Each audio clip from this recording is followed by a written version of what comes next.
Before we begin this podcast, please be advised that the following episode contains language that some listeners may find offensive and inappropriate. The opinions expressed by the host and guests are their own and do not reflect the views of the podcast producers. Listener discretion is advised. Welcome back to our conversation with Samuel Howard. Last time, fearing for his nephew's life, Samuel made a life-defining decision to shoot Terry and Bear. Now, as the reality catches up with him, Samuel has to reckon with the consequences of his actions on this episode of Voices of a Killer. So after you shot Bear twice and he drops, what is your nephew's reaction to you killing those two people? He just wanted to, he said, let's get the hell out of here. That's literally what he said. He just wanted to get away. So y'all get in the vehicle. What's the very first thing y'all talk about? Like, holy shit, we just killed two people. His initial words were, oh man, thank you. You just saved my life. Thank you. He was just, Steve, it's okay. Calm down. And he just over and over, he was just thanking me, telling me that I had saved his life. That he said, I thought I was dead. I thought he was going to kill me. Do you think if you wouldn't have shot those two guys that your nephew would have been stabbed to death in the front yard? Yes, absolutely. So here's the problem of why there's no way that, and this is not, I promise you, I'm trying to come from a neutral place, but you arrived at someone else's house. That's really, really hard to say self-defense when you pulled up at their residence.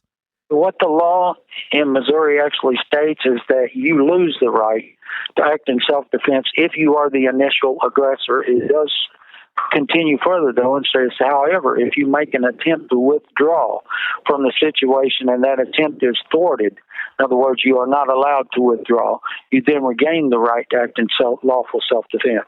Okay.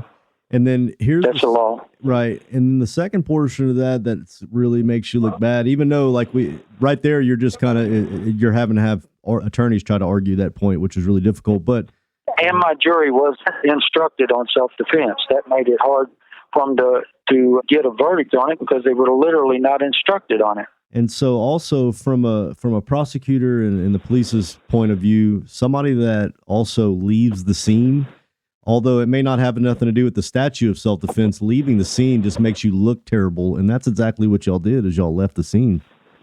We did initially, but then we turned ourselves in the following day. Well, I thought you said it was 3 days later. No. We turned ourselves in on the 24th following day. And also in the court documents, it was said by one of the witnesses, of course, that's on the victim side, that you yelled out something about, hey, we're going to kill them now. Not in those words, but it's somewhere in the document. It's funny, though. She, in her initial police statement, she said nothing to that effect. And that statement only arose all of a sudden at trial. Sure.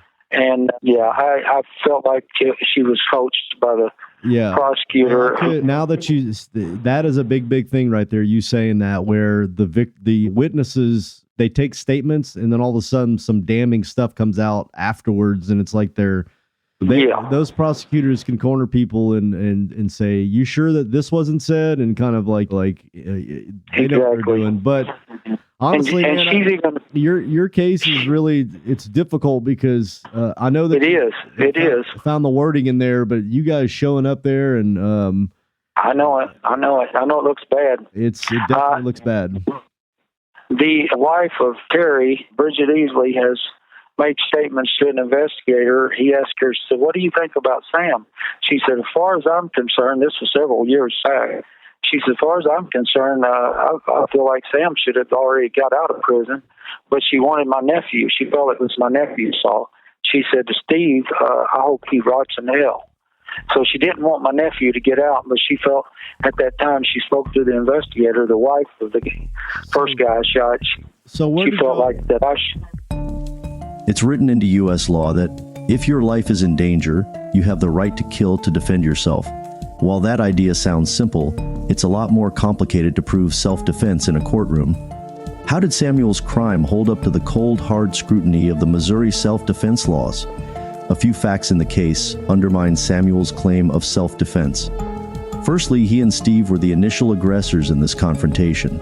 They initiated the fight when they pulled up at Terry's house and typically, that means they would forfeit the right to self-defense. There's also witness testimony that Samuel made threatening statements when he arrived and was far more aggressive than he's making himself out to be.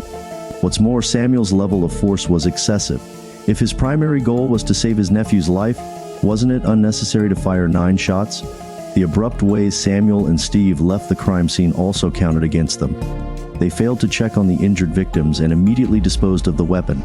This kind of behavior would make them look guilty in the eyes of a jury. We'll hear more about the legal consequences after the break.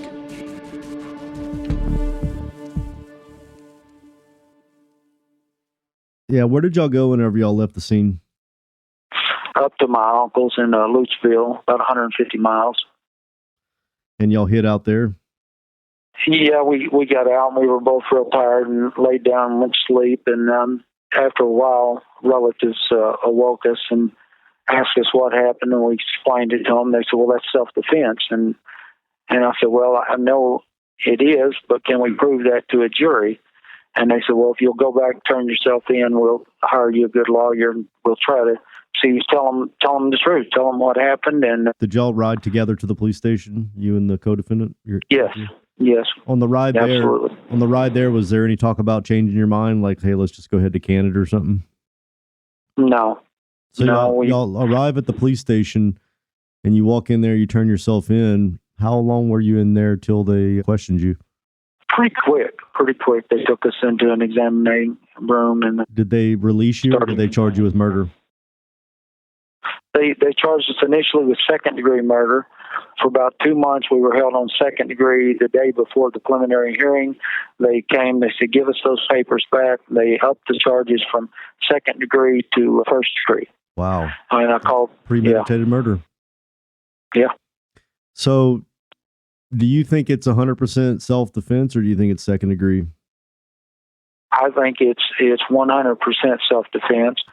In the fact that even though we went there, and it looks bad, and I know it looks bad, we did make an attempt to try to withdraw, in which case that we regained the right, since they would not allow us to withdraw from the situation. I understand. We regained the right under Missouri law to act in lawful self-defense at that point. So whenever they try to give you a plea deal?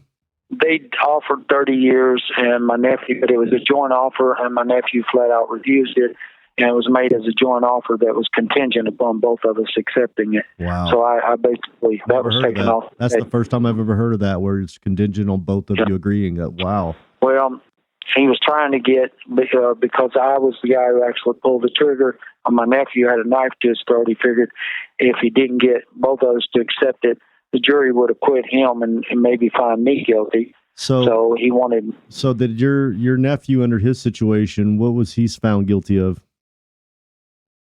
Second-degree murder by acting in concert with me, and how they figured with a knife to his throat that he acted in concert with me it just blows my brain. I don't understand it, but that's crazy. 2 lives ruined. Well, 4 really, and a lot more because of the victim's family. But hold on. So go ahead. Okay. What? Go ahead.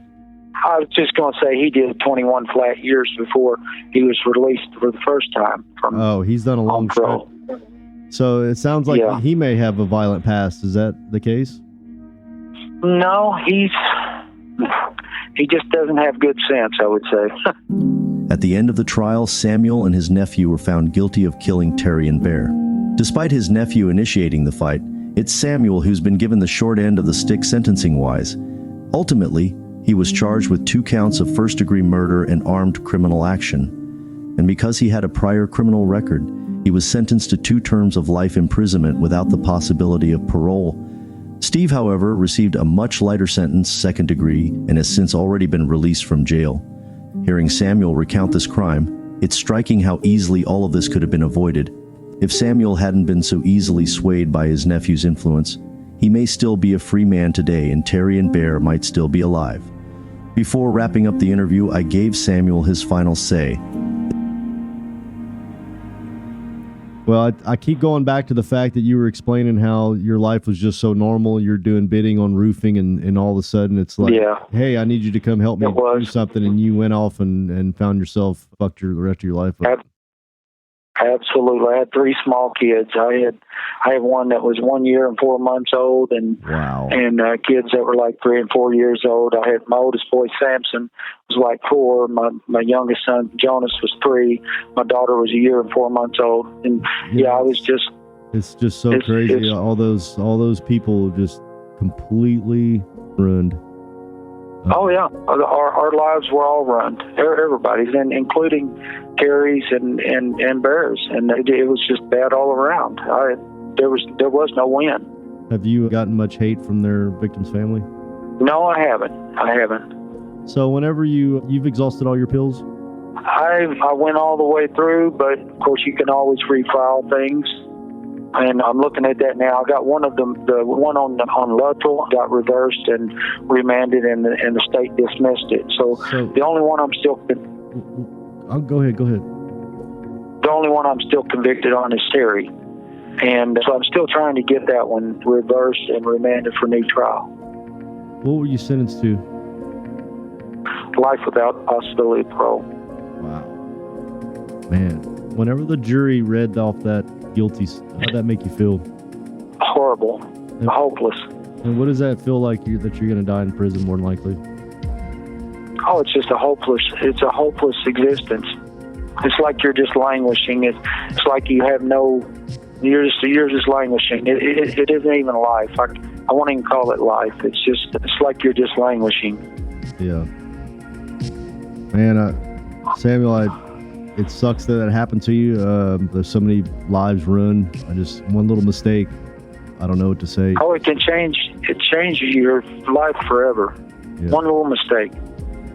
Well, I hope everything works out for the way it should. I appreciate you telling me your story and all that. Thank you for using Securus. All right, goodbye.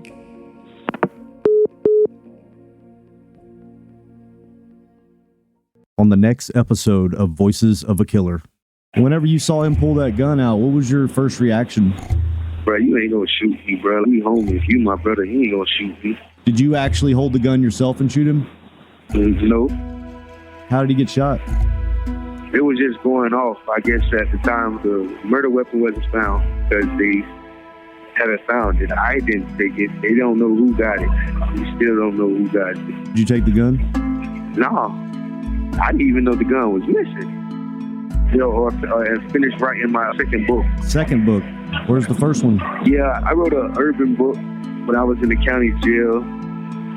And I never got it published. I never did anything like that. I just wrote it, and I used to let people read it. That's a wrap on this episode of Voices of a Killer. I want to thank Samuel for sharing his story with us today. His ability to be open and honest is what makes this podcast so special. A big shout out to Sonic Futures, who handled the production, audio editing, music licensing, and promotion of this podcast. If you want to hear more episodes like this one, make sure to visit our website at voicesofakiller.com. There you can find previous episodes, transcripts, and additional information about the podcast. Lastly, if you enjoyed this episode, please consider leaving us a review on Spotify, Apple Podcasts, or wherever you get your podcasts. Your feedback helps us improve and reach new listeners. Thank you for your support, and we can't wait to share more stories with you in the future. Thank you for tuning in. I'm your host, Toby, and we'll see you next time on Voices of a Killer.